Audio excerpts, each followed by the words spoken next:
All right, I want to welcome everyone to the North Tabor Neighborhood Meeting for June 15th, 2021. I'm Greg Scott, the co-chair of the current board here. And why don't we go around and start with the board members, introduce each other, and then I see a few new faces here, so if you can introduce yourself, I'll probably call on you just to keep things moving along. But why don't I turn it over to CJ, you want to go next?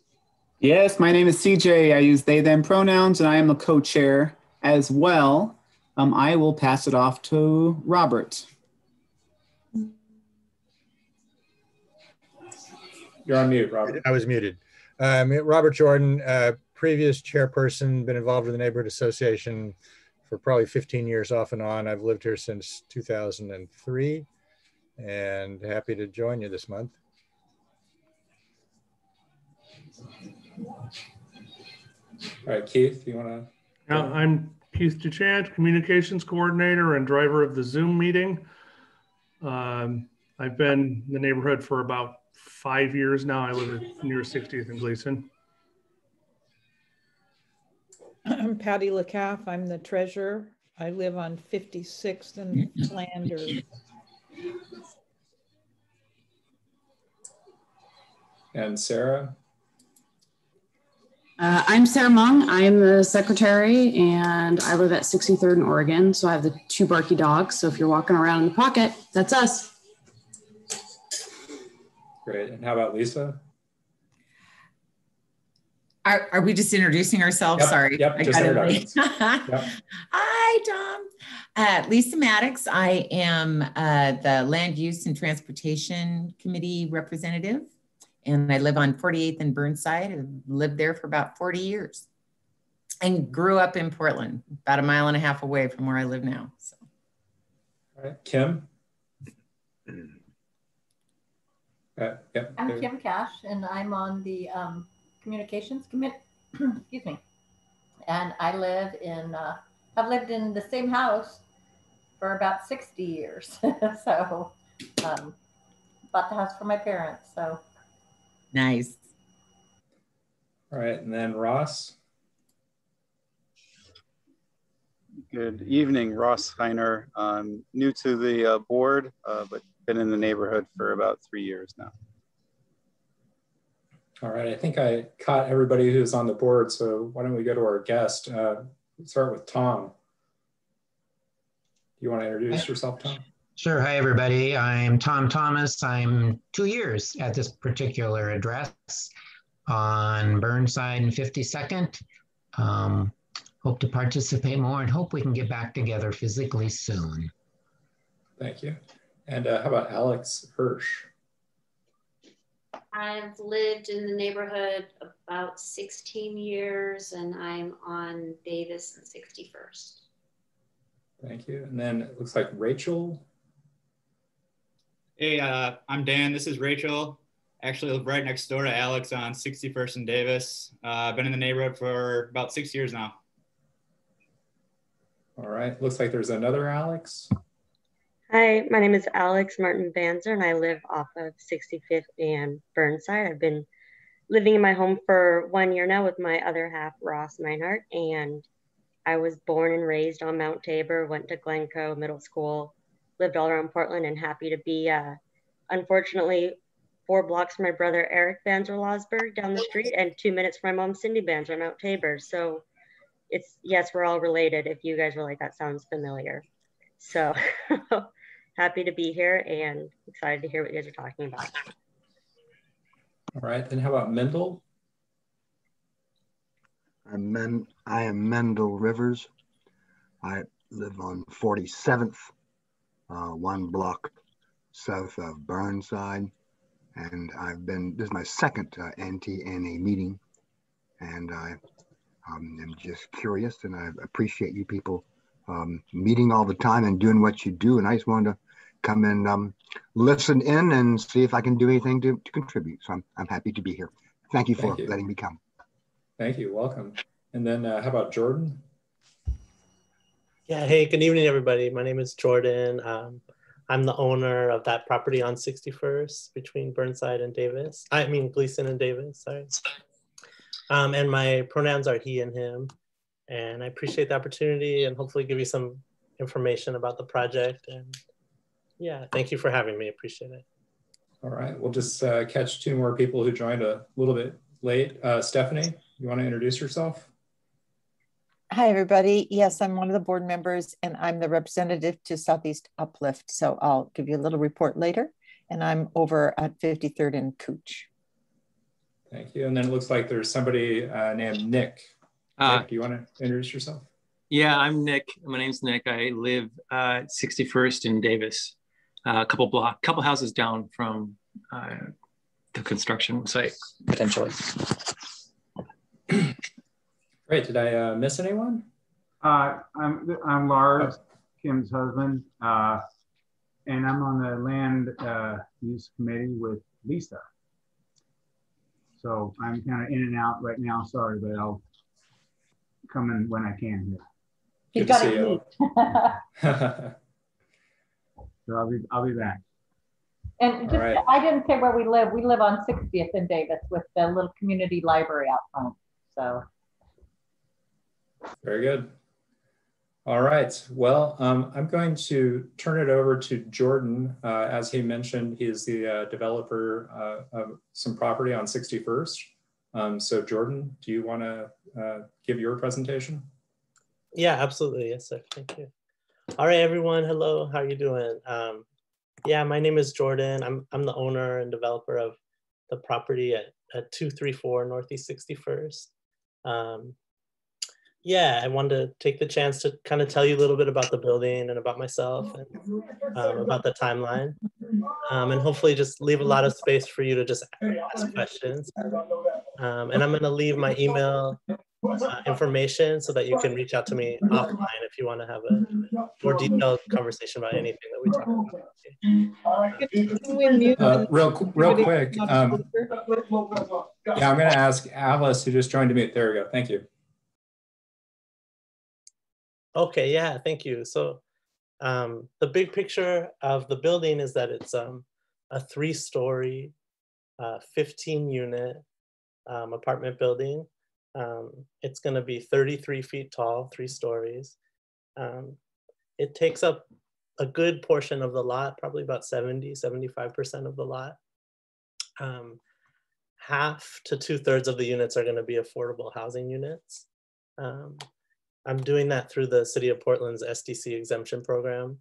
And what that basically does is when we do sell those units, they're going to be condominium units. The folks that are to buy those units will have to meet certain income requirements. And the purpose of that program is to kind of maintain kind of a market and an availability of permanently affordable housing for folks in Portland.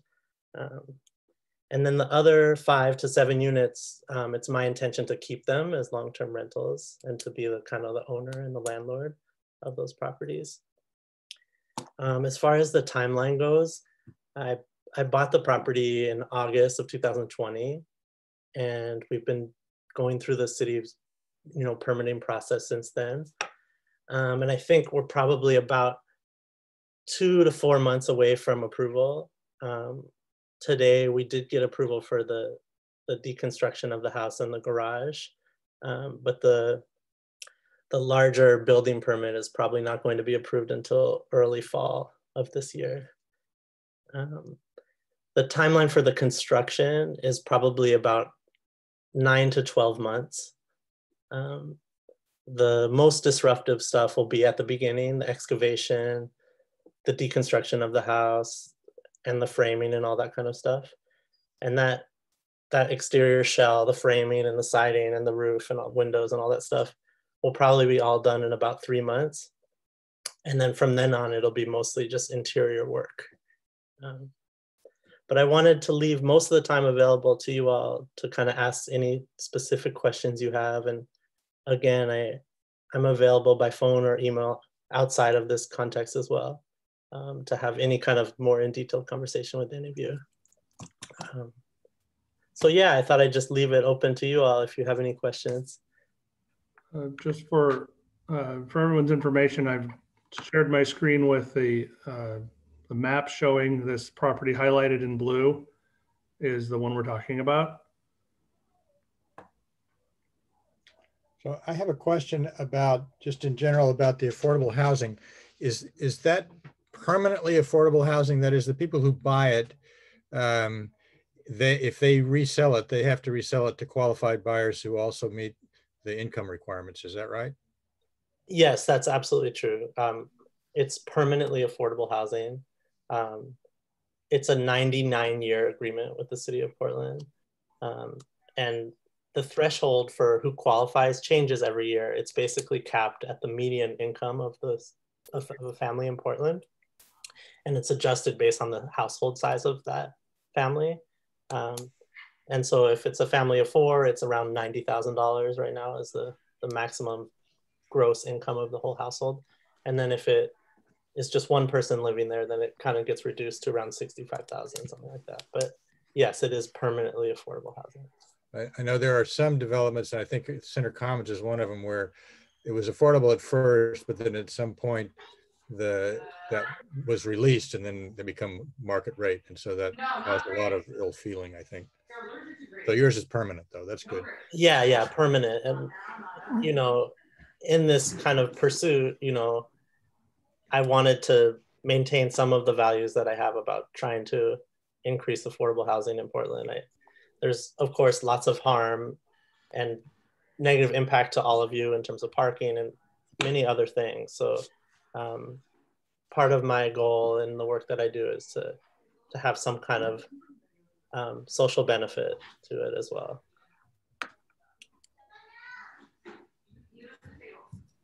Well, it looks like, sorry, somebody's not muted.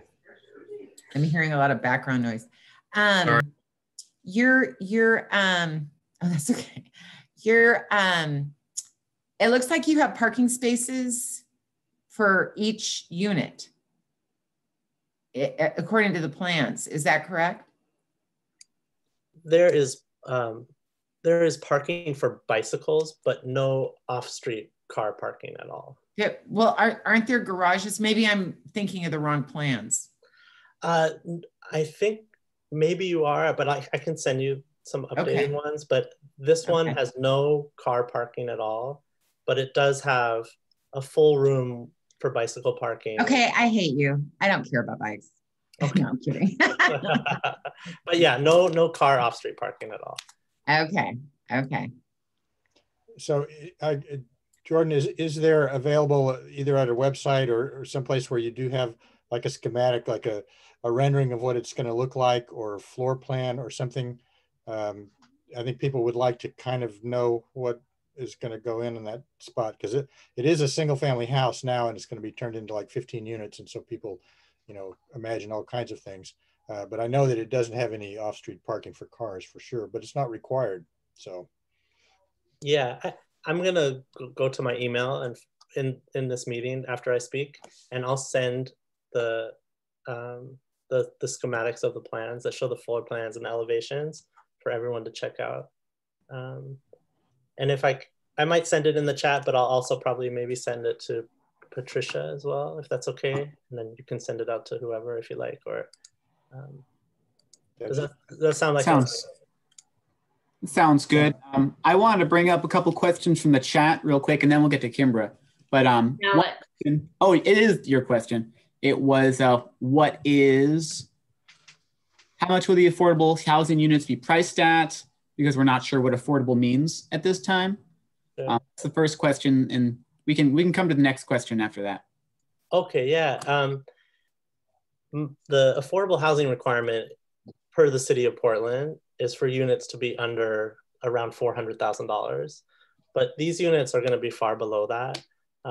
Everything that I'm doing is under $300,000, with a large majority of things being around the $250,000 price point. So yeah, they'll be in between 250 to 300,000, depending on if they're 1-bedroom or 2-bedroom units. How big are they? What's the square footage of them? The smallest ones, the 1-bedrooms, are about 500 square feet, And the biggest ones that are 2 bedrooms are about 700 square feet. And then I've got a couple other folks who want to speak real quick, but I want to first do Tom's question, if there are any cultural diversity requirements. Yeah. Or maybe the better thing to say, any way to, I guess Tom is trying to ask if there's a kind of an equity lens being applied to these affordable housing units. Yeah, totally. I mean, the way that I'm trying to approach this work is to, or at least the affordable housing requirement, right, is to kind of do as much outreach of the availability of these units kind of through non-traditional outlets, like to teachers and nonprofit organizations and just different community organizations to kind of inform people of the program and what it would take to be part of qualifying it. But the way that it works is that when someone was interested in a house, they would submit an offer and they would have to fill out paperwork that would be reviewed by the city of Portland to verify their income and all that kind of stuff. And so I'm not going to exclude or do any kind of preferential anything in that process, but I'm going to try to bring in as many folks into the awareness of their ability to qualify for these loans. Because especially there are a lot of programs with very low or zero down payment loans, and the coupling of those two things can be good for people as well. So I guess that's my approach with that. Thank you. And then Alex H., you wanted to speak briefly. Yeah, hi Jordan. I am wondering how you're going to bring value to us as a community. I've been really disappointed to see how poorly the property's been maintained in the last year.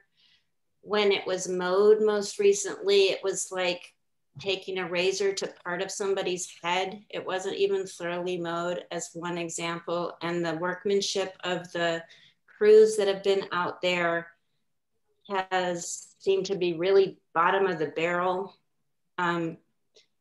It doesn't make for goodwill in terms of the respect for those of us who are immediately around the property. And it's really not good enough. I just want to say that it's really not. You're not showing the care, the crews. It's scary actually to me. So I'd like to know what you're really going to do to show regard for us. And I also am interested to know how it developed that now you're going to own 5 to 7 of them. The last word I heard on the street was you were going to own 1 so that you could kind of have an eye on it. And I'm interested how it's developed to being a project with you owning 5 to 7 of them. Yeah, no, thank you for that feedback, Alex. Yeah, I apologize for the ways that you felt disrespected by maybe the crews or the lack of lawn maintenance or the garbage in the backyard. And yeah, I can understand that. There's not much to say except I'm sorry about that. I do, yeah, I do intend when it gets going to be a lot more present there and more hands-on in the kind of the quality of the work, and also yeah, just the day-to-day cleanliness and safety of the property. Well, why wait a year? I mean, it's already been almost a year and all the methane cans are still there, and it's a trash dump. Yeah, I guess I'll give you about that. This week, later this week, we're actually going to have a crew come out and do all the trash out of the house and the backyard and the garage. So this week there will be that, and also the maintenance, the landscape crew is also going to be coming this week as well. So I hope by the end of this week it can get up to a standard that could make you feel more comfortable with it. I think in all honesty, there's just a lot going on. So I think it's just been a busy year for me. So I haven't put the care that I intended to in the maintenance of the landscaping. But I do want you to know that when we do build, we're going to have, full a full building company that's going to be supervising everything and kind of being there every day. Don't you own the same company that's going to be doing the demo? Is that correct? No, that's not correct. No. Do you own one of the companies that's doing the work? No. I'm the developer, so I just outsource it to the builder, who will kind of be the general contractor for most of the construction, and then we've hired a demolition contractor who will be doing the demolition work. And Jasmine Investments isn't a owner of that? Jasmine Investments is just me. It's just my LLC that owns the property. I want to pop in real quick. Well, in the interest of time, I wanted to kind of restrict it to maybe one or two more questions. And then Jordan, if there was a way for people to contact you after, if they had more questions or comments, is there a good email or a phone number to reach you? If you could potentially put that in the chat. And then there's a question, will there be an HOA to maintain the property? Yes, there'll be a full HOA and a reserve study and all that kind of stuff. And my hope is that because most of these units are going to be people's own homes, you know, there'll be a certain pride of ownership with that. And then the units that I have will all be professionally managed as well.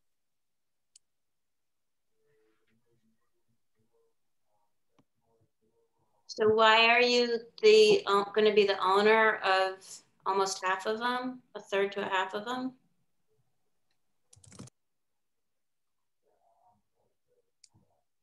Oh, it's just my desire to hold these properties in the long term, and as opposed to selling all of them. Yeah, I don't know. It's just a personal choice.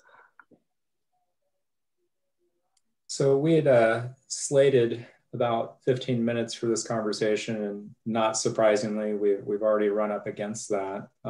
So I think the best way to continue this conversation is, Jordan, if we could get your email address in the chat and then have people reach out to you. And if people want to reach out to the board as well with any follow-up questions, we can certainly get those to Jordan. I appreciate seeing so many people show up, and I apologize if not everybody who wanted to speak got a chance to speak, or all of your questions didn't get answered in the time that we had set aside for this. But I do want to move on to the next agenda item if we can, and I appreciate your time showing up here and explaining things, Jordan. And you're on mute. Thank you, and I'll send the plans to Patricia, and hopefully she can get them to all of y'all if that's okay. Thank you, Jordan. Yeah, thank you. Take care. All right. Thanks. And if people want to stick around for the rest of the meeting, if this was the only thing you showed up for, I understand if you want to leave, but if you want to stick around, you are more than welcome. We're going to move on to the approval of the April minutes. So for the board members that are here, has everyone had a chance to review the April minutes? It'd be the May minutes. I'm sorry. And that was just bad editing, cut and pasting by me. So why don't we talk about the May minutes? There we go. I'll move that we approve the May minutes as submitted. I second. All right, so there's been a motion to approve the May minutes. All those in favor say aye. Aye. Aye. All those opposed say nay. Anyone abstaining? The ayes have it. The motion is approved. Moving on to the treasurer's report. The treasurer is reporting that after writing, what happened to my notes? I will be writing a check for $50 for our DOJ filing this. I'll put that in the mail tomorrow. And so I don't know, I had it on here. Hold on. So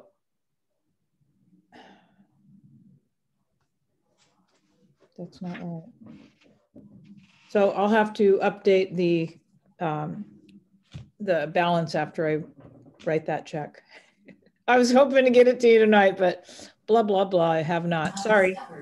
Patty last minutes had like 3,098 some or 89 something or other. So it'd be probably about like 3,050, unless there's been more checks.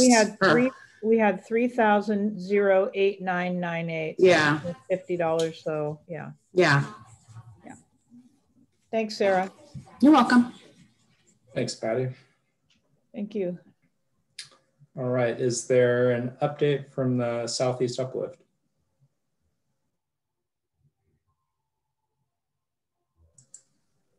Let's see. I think you were calling on me, but it was breaking up. Oh, Southeast Uplift, yep. Is that? I think that's you, Stephanie. Can you hear me? Okay, good. Okay. So, yeah, there are a lot of people on my little list of online people in the neighborhood right now. So I hope not to break up. It's astonishing, about 30. So the main really big news, if you're interested in continuing to follow the story with the Office of Civic and Community Life, is that I think the director had been fired when I reported this before, but she got a year's salary, $160,000 or something, to not sue the city. The people were also let go. And it's been quite a major shakeup. And appointed Michael Montoya as the interim head of OCCL. So I think, and then there was quite a strong apology letter that came from the commissioner to that office, apologizing for the dysfunctionality of it, for the harm that had been caused over the previous years, which was all under the leadership of Chloe U. Daly. One of the people that was eased that got hired way up at the top, and apparently there were a lot of complaints. If you want to read a really damning city report, you can read the auditor's report. And the reason it was made public at all is because a number of people in the neighborhood said this really should be made public. So it's all up online. Let's see what's called the ASCETA report, ASCETA. Now, two other things just to mention for Southeast Uplift is that we are looking for new board members. We're looking for at-large and community and business representatives. So if any of you know somebody that you think would be interested in serving in a more generic way, right now the board is composed of all the reps from the neighborhood associations, plus people from, for example, the 82nd Avenue Business Association. And there was two at-large people this year that came on a year ago, one who worked at OMSI, one who worked at Reed College. So people interested in their neighborhoods is part of Southeast Uplift, and just a diversity of voices. So we're really looking for the wide range. I'm giving this a plug because I'm on the board development committee. And you can look at the website if you just want to browse around and see, but the application is there. We just ask people, it's pretty simple, a few questions about their background. I would say it's really helpful to have an age range, a range of renter to home owners, a range of cultural backgrounds, racial, gender identity backgrounds, you know, the usual, all of the above. Important thing is that you're interested in the work of Southeast Uplift and kind of working at the local level. And the application deadline is June 27th. So if you think you're at all interested, or you can imagine, like both our co-chairs, I'm sure would be just great reps, but many of you could be. Just look at it and think about it. It's not a hard application. The other thing I wanted to mention that I just learned is that Leah Fisher, who's been the interim director since Leroy Eddy left, has decided not to stay on as, or not apply.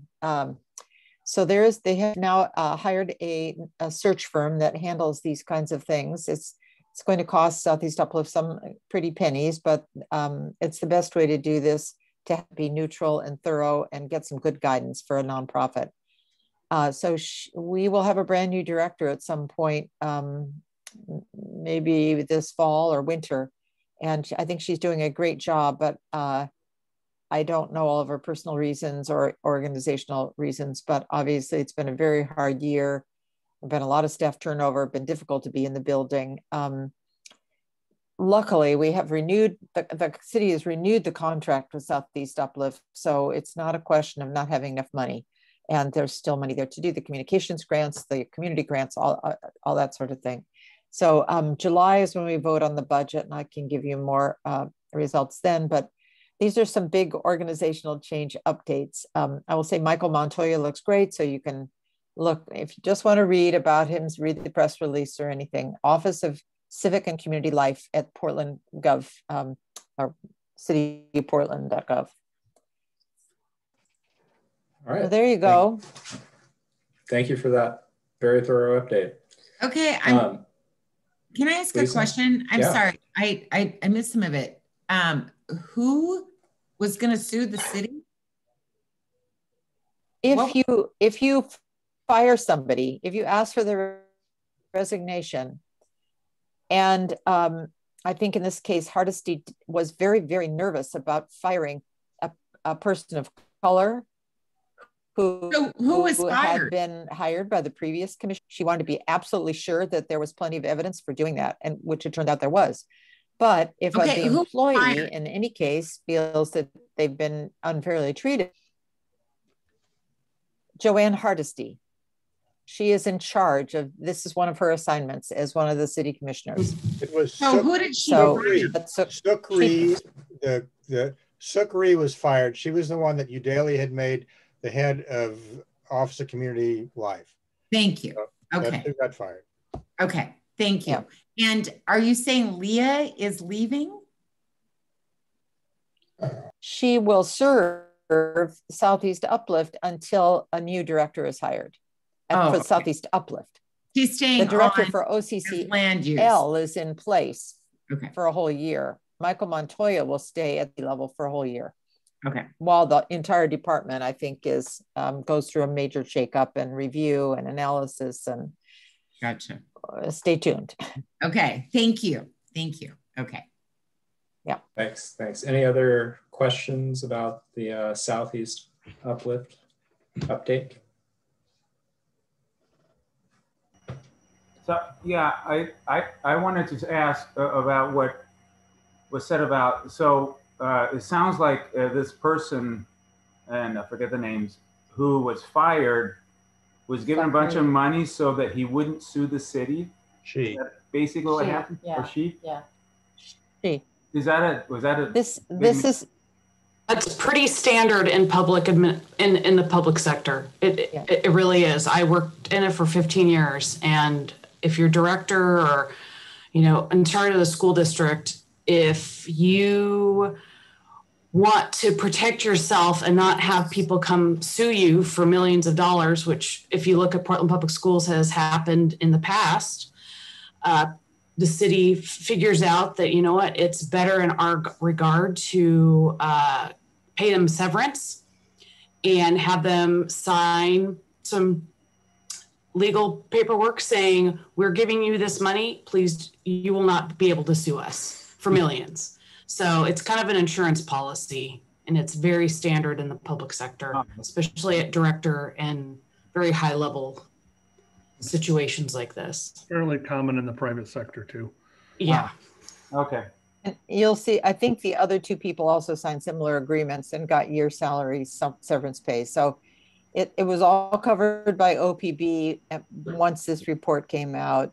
So it's all public information. And I just mentioned, so you can catch up to date with what our little neighborhood association is part of a much bigger situation. But on the whole, I think all this is for the good, because Sukri was much, much more interested in supporting organizations for that were non-neighborhood groups, and we were really getting left in the dust, and it was challenging trying to work with her and Chloe Udaley. So I think we got a fresh start here, and all the city commission supported Joanne Hardesty. So this is not some crazy thing she's done on the side. And she came and talked with Southeast Uplift at the April board meeting, I think, and told us she was doing her due diligence. So she's trying to be very responsible about this. It just sounds like a lot. I mean, I worked in law for a long time. A whole year's salary sounds like a lot, but I do know that it's typical. I mean, I don't know that a year's severance is typical, but I do know some is. But thank you for sharing that.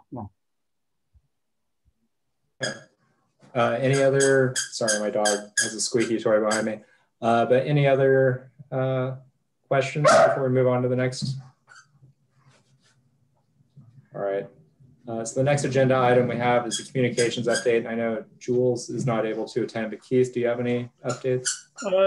Mainly, so in case people are looking for them, I've been posting the videos that we record from the meetings are getting uploaded to YouTube. Thanks to CJ for getting that process started, but I've just going ahead and uploading them after the meetings. And Thank you. I've been posting them on the website so that you can just go to the northtabor.org website, and each month's meeting should be the video should be posted. So if you're looking for them, that's where to find them. When they usually, it usually takes a minimum of a few hours after the meeting for the video to upload the video. And then the only other thing I know of is that, so Jules has been writing the monthly newsletter that gets emailed about a week before the meetings. And she has recently started a new job, so she's looking for people to help out with that. So that's kind of the other update that I'm aware of. And that's basically just, I think the hardest part of it is probably just gathering the content. Once the content is gathered, it's just a matter of being able to log into MailChimp and create an email in MailChimp, which then gets sent to the list. I can help out with some of it, but I'm not going to be able to do it all. But if anyone's interested in helping out with that, just email the communications@northtabor.org email address that goes to me, and it goes to Jules, and I think there's a couple other people on there too. So just go ahead and do that if you're interested. Even if you don't want to deal with I don't want to get in there and actually send the email, but if you have content to put in it, that's really valuable. I'm willing to help with some of the content. I don't know for how long, but if she's just adjusting, I could help with gathering some content. But I also wanted to say, if you guys have any info about our upcoming meeting too, if you could send that to me, because I like to get the Southeast Examiner blurb ready to go too. Send me or let me know about anything for that. Okay, about Wait, next month's agenda, that is. Yeah, I believe somebody from our neighborhood who's been organizing, Paul, I think his first name is, will be attending next month, talking about getting some support, like getting our neighborhood support for the mandala that is going to be put in at 63rd and Oregon right here in front of my house. So I believe he will be talking about the mandala, and he's got quite a few volunteers, and they've went through a design process, and he's been working with the city, and he's collected, we've kind of chipped in on the neighbors and that have chipped in for some supplies and stuff. So I think he would like to ask for some money from us, from support. So that's what's coming next month. That's all I know. So I've encouraged Paul to attend, and so he will be attending next month. Do you know his last name? Paul? Oh, I see it now. Thank you. Perfect. There you go. All right. Any other items we should discuss about either adding to the Southeast Examiner or helping out Keith? Well, I'm trying to get a hold of the developer for the project on 64th and Burnside. but so far the email address given was for a different person, and he lives in Pennsylvania and he knows nothing about it. I am attending the Mount Tabor Neighborhood Association meeting tomorrow night to see if they have some information on that, because for some reason it's on their schedule. So I think that's the property I was thinking of when Jordan was talking about his development. I was thinking about so at any rate, I will be going to the Mount Tabor meeting, and I'll send something out after that if I get some information. Patty, what's the address of that development? I think it's 64. Those have a driveway going in. Wait. 6401 what? I think it's 6401 East Burnside, I believe. Okay. Yeah. Yeah, thanks for doing that, Patty. Yeah. It's a very deep lot. I walked up there this morning. It goes way back, and they will take the house out and put a driveway in, and there are garages.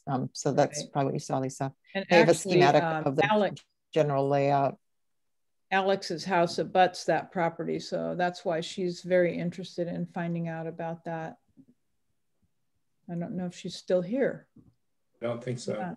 No, I think everybody who's interested in 61st, it looks like maybe is. Right. Anyway, hi Gabe. All right. Yeah, and Gabe, we'll get to you. Welcome. We have one more presentation just before you. So I'm not brushing you at all. I'm just listening. I just noticed you joined. I've got a very thin line of people on the top of my screen. So, all right. Well, I'm going to turn it over to my esteemed co-chair, CJ, who's going to talk about safety and demonstrations. Yes, thank you. And I'll keep it pretty brief because we won't have that much time. It's a big topic. So this is a continuation of a conversation that started a couple months ago. I think I was probably talking to Lisa, because Lisa, aren't you right by the precinct over there on Burnside? Yeah, right next door. Yeah, so I think it was a conversation we had about what do we do when there's protesters or there's demonstrations happening in our neighborhood, and kind of tips for how to deal with that. And so I was going to put a bunch of slides together, and I got busy at work. And so I'm just going to talk for a little bit, but we can do some question and answer at the end. I want to start off I guess I'll start off by making a disclaimer that I am speaking from my perspective as an individual and not as an affiliate of a neighborhood agency or, and that I'm not endorsing any illegal actions. But I will be speaking a little bit about what it looks like to protest and what that might look like in Portland specifically. Usually when I talk about protest safety, it's usually I'm talking to people who are interested in protesting. And so I'll start there, it'll be very brief. Basically, if you're interested, if there's something happening that you are unhappy about and you have written letters and you have made phone calls and you have introduced legislation and you've talked to your neighborhood association and you've talked to your representatives and your governor and your whoever you're trying to talk to, and it still does not seem to make a huge difference, then people tend to consider the act of protesting or having a demonstration or a rally. And when that time comes and you are prepared to be somewhere with a crowd of people, my personal recommendations are about personal safety. I always encourage everyone to think ahead, to go with a group or at least one buddy. We call them protest buddies, somebody who knows who you are and where you are. And then there's so many finer points that I would have not enough time to get into, but I'll go through kind of the quick list that everyone who kind of has been around demonstrations in Portland knows. You may want to keep your cell phone turned off because your cell phone can be, there's technology that can be used to identify you based on carrying a cell phone with you as well as your location and GPS. You will want to bring maybe a little backpack or a fanny pack that has a water bottle or snacks, depending on what time of day and how long you intend to be outside. If it's during the day, sunscreen, because people will, especially in Portland, people will misjudge how sunny everything is. before they're out in the street for 3 hours. And we see a lot of people getting sunstroke. It's a good idea to write down important numbers and have them, some people like to write them on their arms. If they believe that they might be in a conflict with law enforcement, they will write the number for an emergency contact and then for the National Lawyers Guild. It's recommended that if you believe you might be detained for some reason, which can happen even if you're, again, a lot of these things happen regardless of whether you're violent or breaking things or doing graffiti or whatever. Sometimes you're just in the wrong place and you may be detained. So it's helpful to have a little bit of money, and if you have medications, to have those on hand, because the way it works is generally you get picked up for like overnight, 10 hours, 12 hours. If you have medications, you might want to have just like 2 days of them just in case. Pads, toiletries, whatever kind of things you might need if you're stuck somewhere for like a day. Let's see. This is a good transition point. So those are some of the safety things. The transition now is what a protest might look like. And then Lisa has some of these from the perspective of living there. But some things you can expect to happen at a demonstration, especially one that involves protesters in conflict with law enforcement, is you might see the use of crowd control munitions. In Portland, the PPB is often a fan of using, well, first shields, batons, although I don't see baton usage that much. What I see more often is I see the use of pepper bullets, which is what I call them.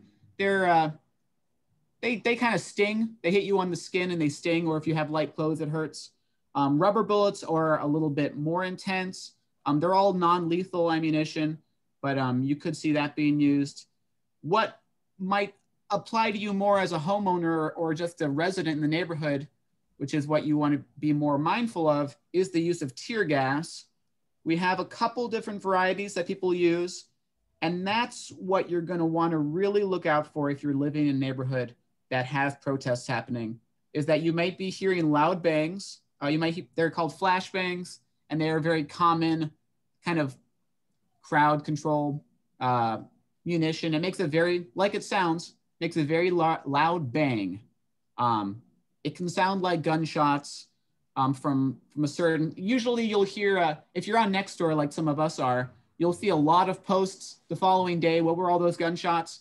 A lot with the flashbangs being used, or on occasion fireworks, which have been used from some particular people who are present at protests, have used fireworks as a counter to flashbangs, if you can call it that, which also makes a loud noise. Doesn't tend to harm people very often. A firework can start fires, which has happened. And then the flashbangs, if they hit you, can cause damage.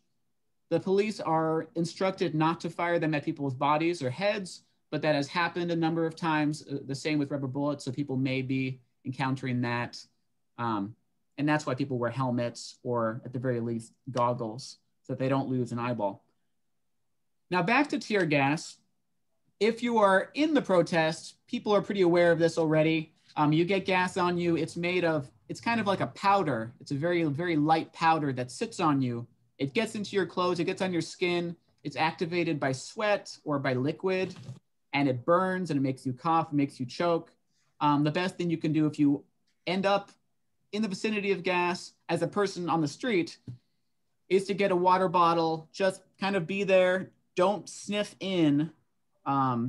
Just kind of let yourself cry, hold your face down, let it happen. If you panic, you tend to sweat more, and then it makes everything worse. You just kind of have to breathe through it. Use water bottles. You don't have to use antacid. You don't have to use milk especially, although some people will say that. Wash out your eyes. It will stop eventually, and then you're going to want to go home. Oh, here's something that you might want to learn. If you're going to take a shower after you've been tear gassed, wash your hair off first while you're holding your head upside down, because otherwise you will re-gas yourself in the shower, which is not a fun thing. And this can also apply to people living in the neighborhood. I don't know how much that happened to your house, Lisa, but there was a point a couple times during the summer, especially last year, where when police were using gas in residential neighborhoods, it really did get on everything. It got into people's windows. It was affecting people's pets, people's chickens in their backyards. There's a lot of issues with that. And so my recommendation is if you see police and demonstrators in your neighborhood, close your windows, one, to avoid some of the loud noises, but also in the case of gas, since it's kind of a particulate, it's a powder, closing your windows will help a lot at avoiding getting it all over the inside of your house. If you're lucky or if you're prepared and you have a respirator, that would be a good time to have one on hand.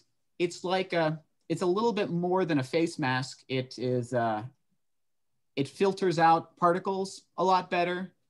So a respirator is just a nice thing to have just in case because, and we had a lot of them going around last year because of the wildfires. And, you know, I'll just say as a point, everyone should probably just have one on hand if you don't already have one, because the wildfires, we all hope they will not be as bad this year, but you might want to just be prepared. Let's see.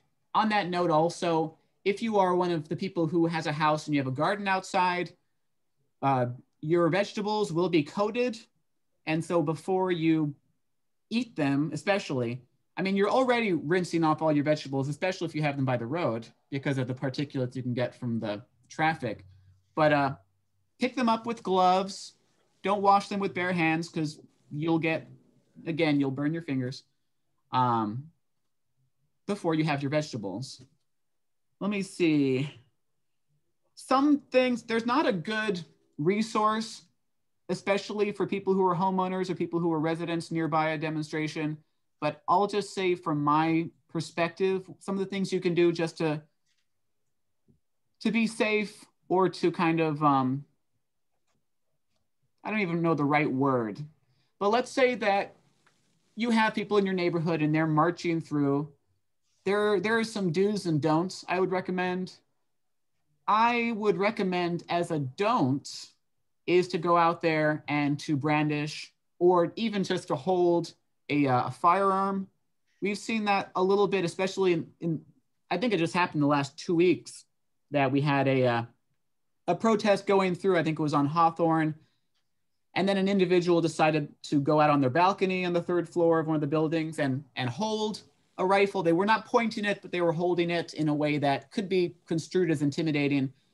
And while people have their own reasons and it's not illegal necessarily, depending on how you feel about brandishing, because it has to be threatening, which is a legal thing. I'm not even gonna try to piece out.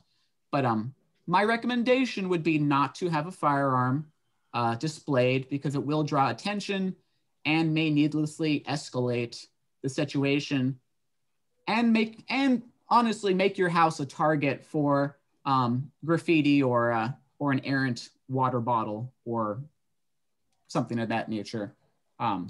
Would not recommend it. What I might recommend, and depending on what the protest is about, you may or may not want to support it, but I think you can maintain a presence. You can sit outside or you can stand outside. You can have your window open and be in your window. You can maintain a presence that's not intimidating. And I think that from what I've seen, people are much less likely to, you know, hide in someone's backyard or bushes or kind of running through someone's property if they see someone there. One thing that you might experience, and I don't know if this happened to you, Lisa, but once the police do engage in their kind of crowd control or crowd dispersal techniques, they have a couple. Besides the gas, they also do a bull rush, which is a coordinated run and a coordinated push. And people tend to panic or people tend to run away at that point. And if they're in a residential neighborhood, people will hop fences. People will sometimes go and hide behind bushes, go in people's front yards, not usually backyards, unless you have a big, weird, open, like corner lot or something. But you might see people scatter temporarily into your zone while they, you know, address whatever needs they have at that time, either to hide or to do the water bottle technique we were talking about earlier. So you could see that. let me see what else would be a good idea. So having a presence there that's not intimidating, but still lets people know that they can't be in your yard necessarily. If it is if it is a demonstration for something you support, you know, what we've done at my house when we've had people marching through is some of my neighbors and I will go out with our chairs. Some of us will have a drum or a sign and like are not necessarily involved, but kind of show that we have the support. You may have some luck if it's like a Black Lives Matter protest. You may have some luck if you have a Black Lives Matter sign. It may make things a little bit easier for your household. If you have a fence that is nearby an area like the precinct that faces out to the street, I'm not sure how much you can do to avoid graffiti. That might just happen because it's very visible from the street. But I guess in the case of that, you can come to us in the neighborhood association. I'm sure we could schedule some kind of painting or repainting of a fence if needed. CJ, we have about one more minute. Oh yes, we're coming up on time. That's just kind of my smattering of information, but I want to see if anybody had a last question that I could respond to. I could literally go on for an hour. Lisa, do you have any specific questions about living where you live? You know, I really don't. You gave a great presentation, and all that information is so valuable.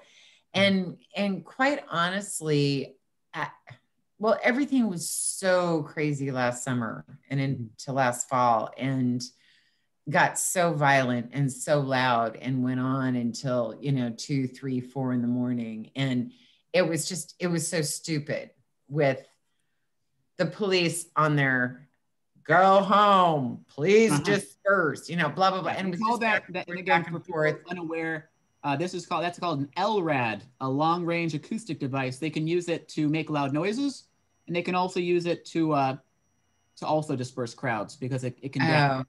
Well, it was just dumb because it was like everything would come to a lull, and then all of a sudden you were just jarred awake by them yelling on that loudspeaker. Yes, voice of God. You know, yeah, very frustrating. For the most part, I have to say, when I came home late one night and the streets were barricaded, and I wanted to get home and I wanted to get my car to my apartment, everybody was really very helpful, moved barricades, guided me, you know, walked with me, you know, walked my car or whatever, made sure I got in my driveway, made sure I got, you know, out of my car and into my apartment safely. But it was just, it was just too much, and it continued. So it just got to be incredibly stressful and ridiculous. It just got to the point of ridiculous. And I think everything CJ said was, hi, sweetie. Everything CJ said was spot on. I mean, those are the things that you have to pay attention to. The tear gas, you know, because it does come through the windows. You know, I basically hid under my bed for about 3 months. So, you know, air conditioner on, doors closed, and just, you know, just shut it all out. But I don't think you could shut it out. I mean, I live clear over here on 60th and Davis, and I was woke up every night at like 2 in the morning till 4 in the morning because I have dogs. Yeah. And they were, it was terrorizing my pets, literally. Yeah, the flashbangs especially. Very, yeah. Which, you know, I tried giving him CBD. I would like to have, I mean, I have nothing opposed to protesting. I've protested things myself. Not at all. It was horrific here, living here. I mean, there was a mortar that went off or something sometimes because, and I wish that something had been done sooner to help the neighborhood because it was very traumatic for my pets. And now they've been traumatized. I mean, they have PTSD. And I believe it. I really don't think there was any consideration for, I don't know, you could get me going on it, but I know. I thought it was horrific. And I've been here 60 years. Yeah. I've never experienced anything like it.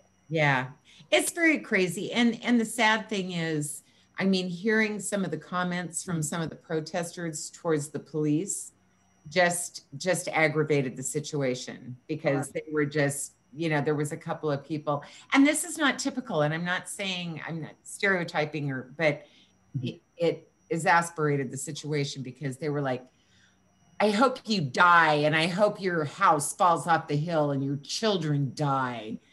I heard somebody literally saying that, and I was like, why would you say that to anybody? I don't care if you're a policeman or anything. Just and I could go on.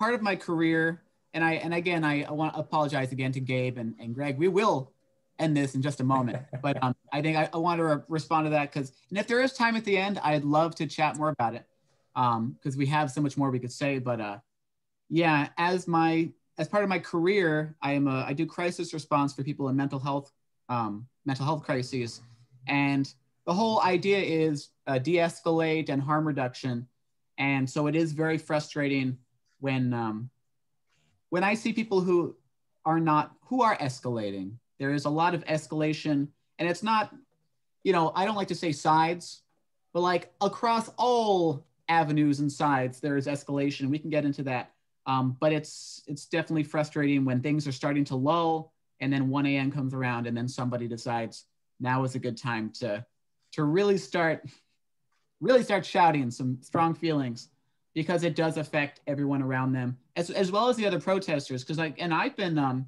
I'll share this very briefly, because I've been assaulted by police, you know, pushed over and this and that. And again, it was because I was present. I did not throw anything or even shout. I'm very quiet at protests because my voice gets burned out really quick. But sometimes if you're just dependent on what even 1 or 2 people in the crowd do, then it becomes an unlawful assembly. And then it's very, very quickly dispersed.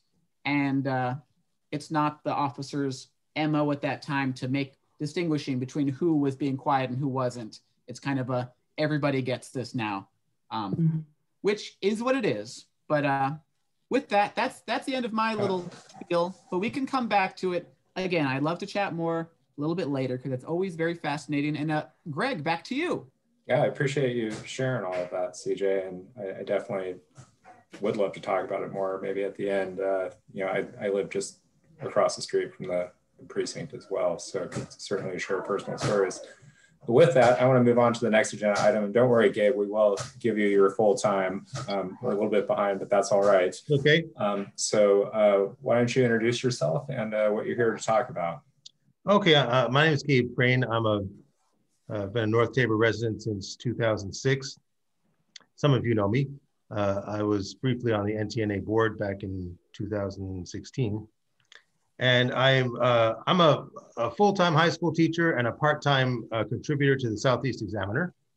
And I'm interested in doing a story on, let's just call it freeway noise. We'll call it that for now. But specifically, you know, engine noise and motorcycle noise. And Lars, right away, I want to say, I'm sure this does not involve you, but you know, I have noticed a lot more freeway noise in the last 6 months or more, you know, during the pandemic. And this, I think, from what I've found out so far, is part of a national trend.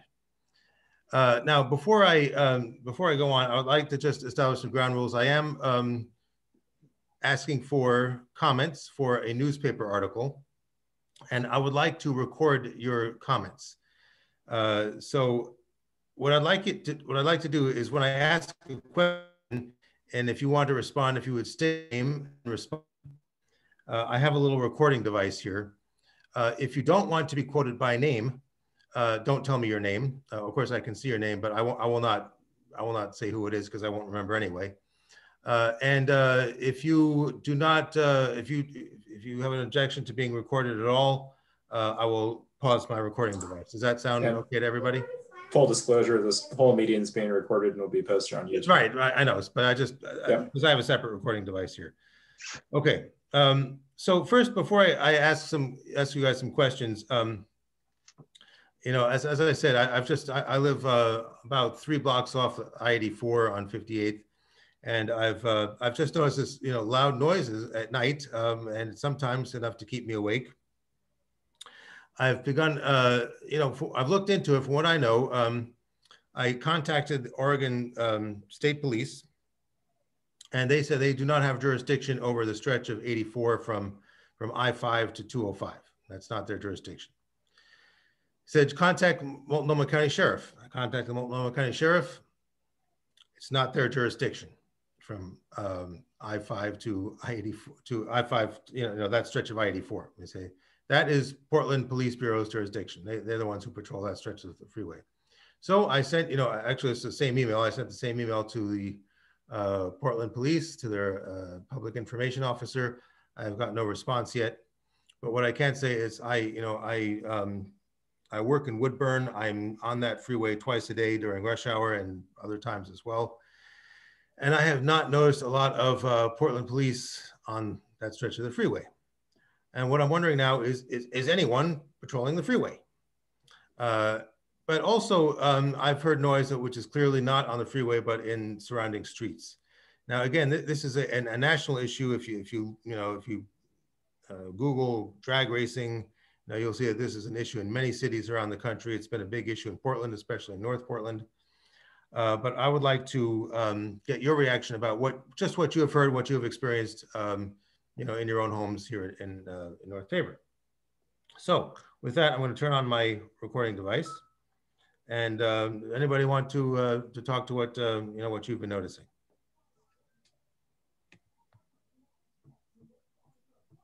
Have you heard loud engines? Anything that sounds like drag racing?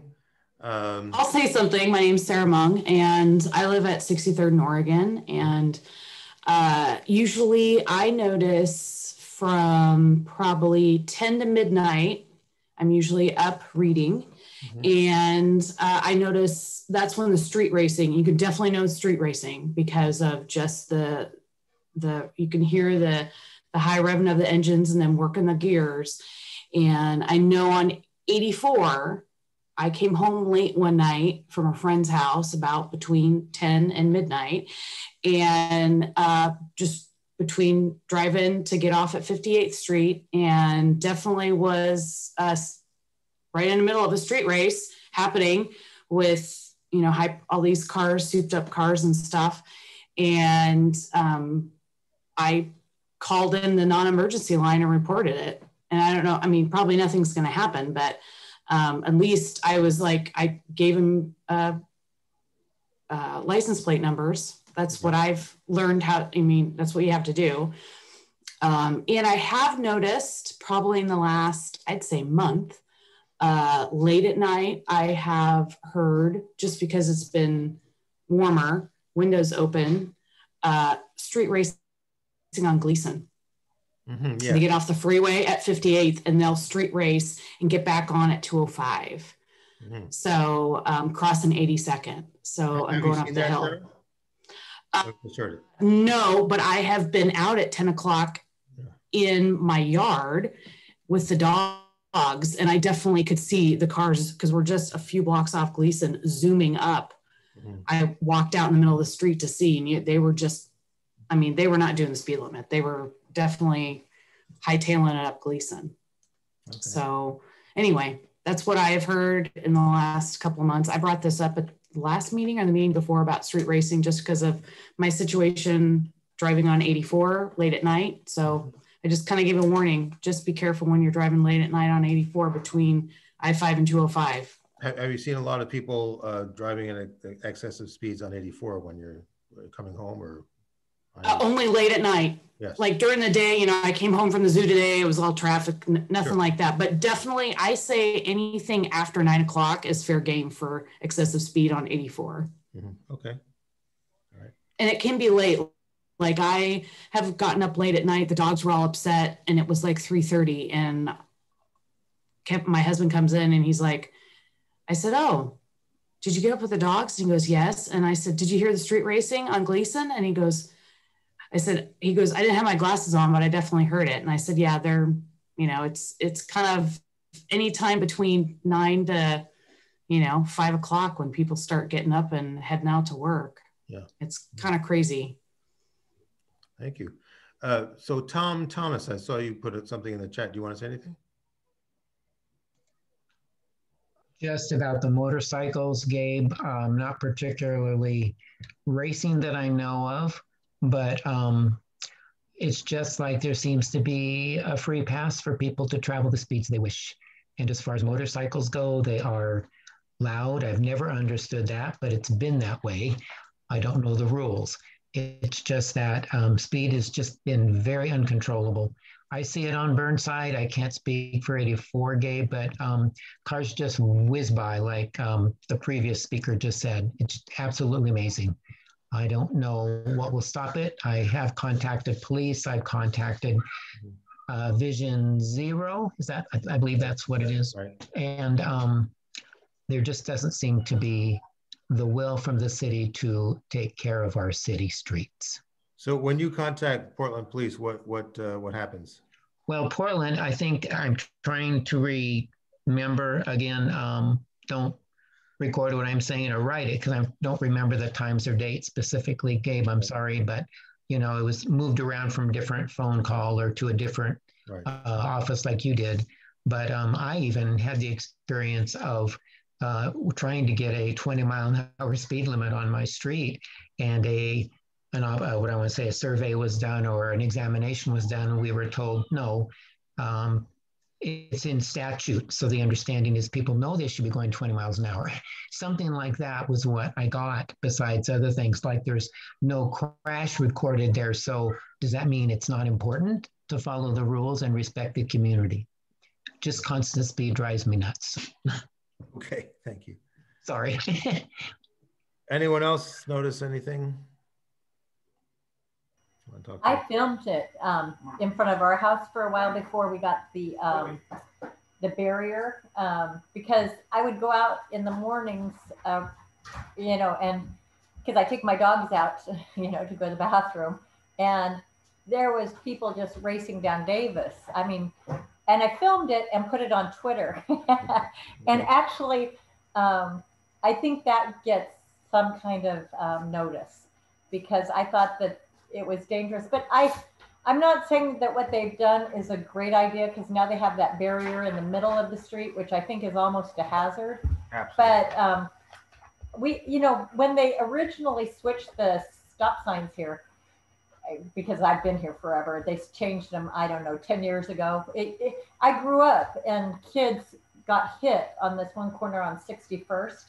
And my cousin actually got hit by a car coming down there and had to have brain surgery and a plate put to, you know, keep his skull open. I mean, you know, from collapsing.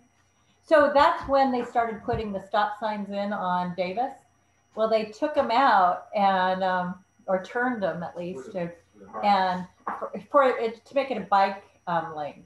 But what happened then is cars, like I was saying 2 years ago, they just were coming down here like crazy. So I filmed it and put it on Twitter. And now we've got that nice, you know, little thing. But that barrier in the middle is almost a hazard. I just wish they would have put the speed bumps in because they did have funding for speed bumps when they turned the stop signs.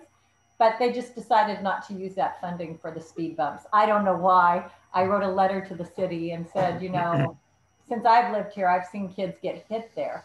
And so they did do something, but they didn't put the speed bumps in ever. And I wish they would have just put speed bumps in. So, but you're saying that you have seen cars racing on Davis recently? Well, a couple of years ago. I mean, you could search back on my Twitter feed and see I've actually literally posted pictures of them. Because it was ridiculous, you know, just ridiculous. But they did do something. They just, I wish they would have put the speed bumps in that they had the funding for when they took the stop signs out. Okay. Well, you kind of answered my next question, which was my last question. But if anybody else wants to chip in, here's an opportunity to put this in print. What would you like the Portland Police Bureau to know about the situation here in North Tabor? Robert, you have your hand up. Well, I just had it up because I was going to suggest that you put an email contact for yourself in the chat. And that if people want to contact you, you know, more more specifically about it, that would be a good idea. And you might also, just through Keith or actually Kim as well, for the newsletter, I don't know what your deadline is for your article, but you might be able to solicit some more input. Sure. From people. I think it's next Monday. Yeah, there is one agenda item that I just want to make sure Greg knows we need to vote on before we close the meeting. So. Yep. Okay. I was just going to give his. Well, I'm about done then. You know, I appreciate your comments, and I'll continue my investigation. I'll put my email in the chat. All right. Thank you, Gabe. Thank you, Gabe. You're welcome.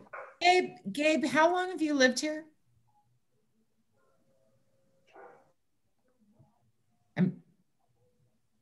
Hello?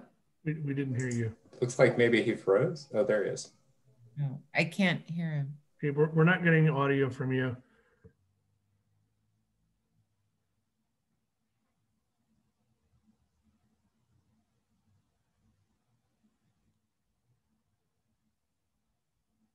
No.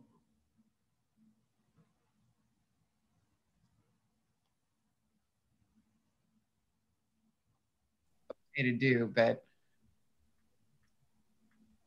history repeats itself, I guess. Okay. Hold on.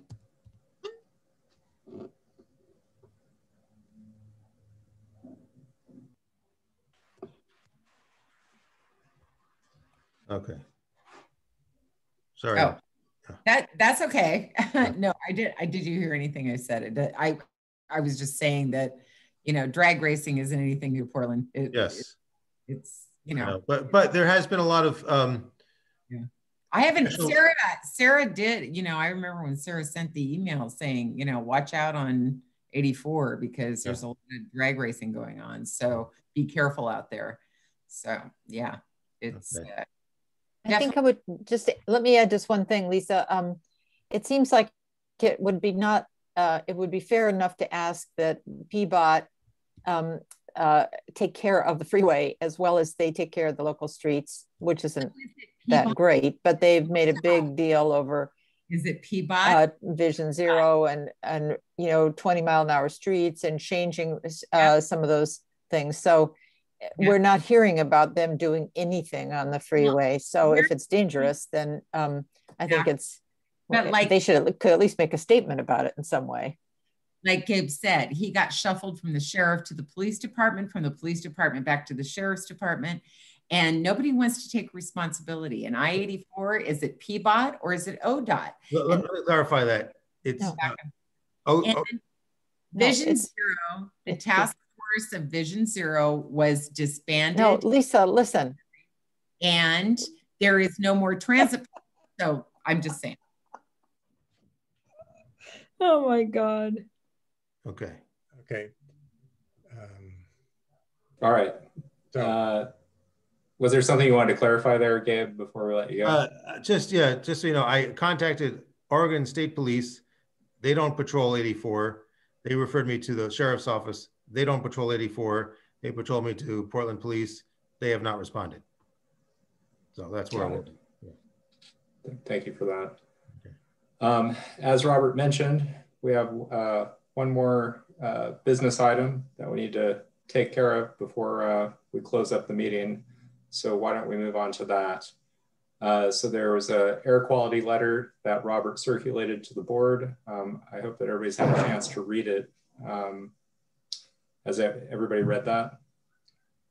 I sent it out to everybody on the board, and there's a number of letters. You remember we had a meeting several months ago from Cascadia Action.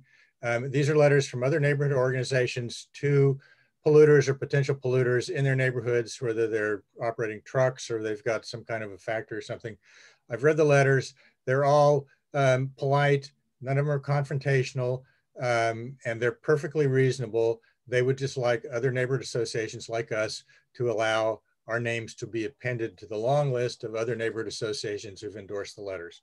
So without going through them one by one, what I would like to do is make a motion that we authorize the use of our name there among the list of other neighborhood associations that are supporting these, our colleagues in their very polite letters to these various potential polluters.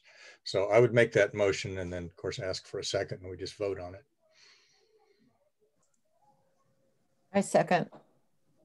Okay, so there's a motion to vote to endorse the letter. Is that correct, Robert? Yes, basically. They just add our name as among the list of neighborhood associations that support the efforts to reduce this air pollution. All right. I saw in the comments Ross mentioned he hasn't seen the letter yet, but are there any other any further discussion about this people would like to have before we vote? Well, let me do one comment. Well, I guess I didn't read them thoroughly, but you know, I can't see why anyone would not want clean air, but I don't know if the people, you know, who were support or who we would be in support of this letter, if they're out to like, oh, we want to get rid of industry, we want to get a, you know, and there's an agenda as opposed to, of course, we would all like to have clean air. It goes without saying. So why is all this support needed to say we would like to have cleaner air? Well, I mean, you can read the letters. They're polite. They're just requesting that these industries, or in one case is TriMet, to do something about diesel pollution on their buses. So I see no harm in endorsing these letters. They're not anti-industry. They just want to have sources of pollution addressed. So, I mean, we could nitpick these letters to death. They've been endorsed by dozens of other neighborhood associations, and some of them are actually several months old, so we're kind of late to the table here. But I don't see I mean, so many people haven't even actually read the letters. I've read them. I would just ask you to, you know, take my word for it. They're pretty harmless and they aim for a good end. They're not anti-industry or anything. So I would just ask for your yes vote so we can add our name to the list of endorsers. Just one question. Who seconded the motion? I did. Stephanie did. Stephanie? Okay. Stephanie. I did. I just want to make sure that's who was. Thank you. Yep. Any further discussion? Last chance. All right. All those in favor of endorsing the letter, say aye. Aye. Aye. All those opposed, say nay. Is that a nay, Stephanie? Or, sorry. Okay.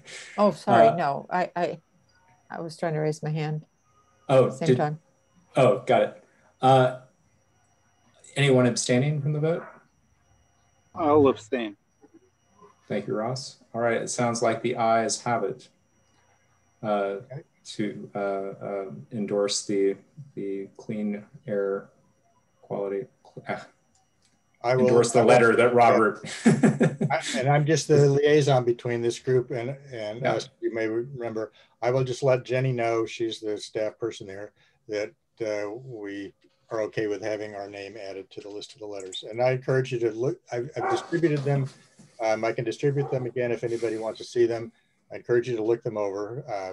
I think they're for the public good and they're not confrontational at all. Excellent.